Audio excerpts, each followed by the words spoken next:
সুখ দুঃখের অনুভূতির ক্ষেত্রে মানুষের প্রবণতা প্রায় অভিন্ন। সম্পদ লাভ করলে, পদোন্নতি পেলে কিংবা রোগমুক্তির ফলে মানুষ খুশি হয়। মানুষ আরও খুশি হয় যদি দুনিয়ার সব কিছু তার অনুকূলে থাকে অথবা তার সব স্বাদ অভিলাষ পূরণ হয়। পক্ষান্তরে এই মানুষই যদি অসচ্ছলতার শিকার হয়, অপদস্থ হয় কিংবা অসুস্থ হয়ে পড়ে, তখন তার কষ্ট লাগে, বেদনায় নীল হয়ে যায়। এটাই মানুষের স্বাভাবিক প্রকৃতি।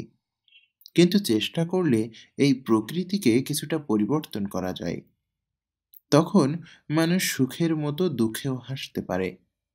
আমরা এখানে এমন কিছু বিষয় নিয়ে আলোচনা করতে চাই, যেগুলোর মাধ্যমে আমরা সবসময় আনন্দময় থাকব, কষ্টগুলোকে জয় করে জীবনকে সুখময় করতে সক্ষম হব। মানব জীবনের রূঢ় বাস্তবতা হলো, এখানে আনন্দের সাথে থাকবে বেদনা, আর হাসির সাথে জড়িয়ে থাকবে কান্না। দুঃখের সাথে সুখ, আর সুখের পরে আসবে দুঃখ। অনেকটা দিন রাতের বিবর্তনের মতোই এদের আবর্তন চলতে থাকবে। তাই মানসিকভাবে সুখ পেতে হলে প্রথমে এই বাস্তবতাটিকে মেনে নিতে হবে। তাই ছোটখাটো বিষয়ে আমরা কেন অতিরিক্ত টেনশন করব? সুখের পরে আসবে তাকে বড় করে দেখে নিজের দুঃখকে বাড়িয়ে তুলব। তবে বাস্তবতা হলো, দুশ্চিন্তা করতে হয় না, বরং তা অনুমতি ছাড়াই আপনার মনের দরজা দিয়ে অনুপ্রবেশ করে আপনাকে কাবু করে ফেলতে চায়। তাই এতে ঘাবড়ানোর কিছু নেই, কেননা দুশ্চিন্তার খোলা দরজাগুলো বন্ধ করার হাজার হাজার উপায় রয়েছে। এই গ্রন্থে আমরা সে উপায়গুলো নিয়েই কথা বলবো। মনের খোলা দরজাগুলো বন্ধ করে দুশ্চিন্তাকে কিভাবে হটাতে হয়, সে কথাই আমরা এই গ্রন্থে পড়ব। এখানে ভিন্ন একটি প্রসঙ্গের অবতারণা করতে চাই। আমরা অনেক মানুষকে দেখি, সবাই তাদের ভালোবাসে, তাদের সঙ্গে সাক্ষাৎ করে কিংবা তাদের সঙ্গে সময় কাটিয়ে আনন্দ বোধ করে।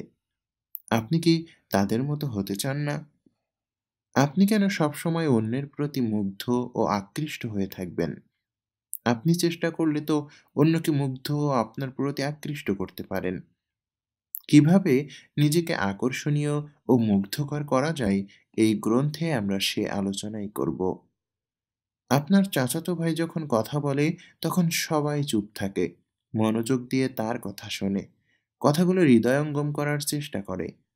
কিন্তু আপনি যখন কথা বলেন, তখন কেউ হয়তো চলে যায়, নয়তো অন্য কোনো কথা বা কাজে ব্যস্ত হয়ে পড়ে। এর কারণ কি? জ্ঞান বুদ্ধি, শিক্ষা দীক্ষা, পদবি সব ক্ষেত্রে এগিয়ে থাকা সত্ত্বেও কেন সবাই তার কথা শুনে মুগ্ধ হয় আর আপনার কথা শুনতে বিরক্তি বোধ করে? আমি একজন বাবার কথা জানি, যাকে দেখলে তার সন্তানেরা আনন্দিত হয়, সবসময় তার কাছে কাছে থাকে, তাকে হৃদয় দিয়ে ভালোবাসে। অথচ আরেকজন বাবার অবস্থা এমন যে তিনি সন্তানদের কাছে ডাকেন, অথচ তারা বিভিন্ন অজুহাতে তার কাছ থেকে দূরে সরে থাকে। এমনটা কেন হয়? দুজনই তো পিতা, তারপরও কেন এত পার্থক্য? কিভাবে মানুষের মন জয় করে জীবনকে উপভোগ করতে হয়, আমরা এই গ্রন্থে সেসব জীবনঘনী আচার আচরণ সম্পর্কে জানব।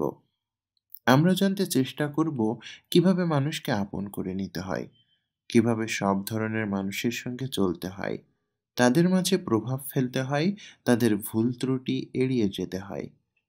আমরা এই বইয়ের মাধ্যমে আরও জানব দুর্নীতি ও অসৎ চরিত্রের লোকদের সঙ্গে কী ধরনের আচরণ করতে হয়, তাদেরকে কিভাবে প্রভাবিত করতে হয়। এছাড়া আরও অনেক কিছু শিখতে পারব। আমাদের এই পথে আপনাকে স্বাগতম। একটি কথা, অন্যরা কি ভালোবাসে শুধু তা জানার মধ্যে কোনো সফলতা নেই, বরং আচরণ দক্ষতাকে উন্নত করে অন্যের ভালোবাসা লাভ করার মধ্যেই রয়েছে সফলতা।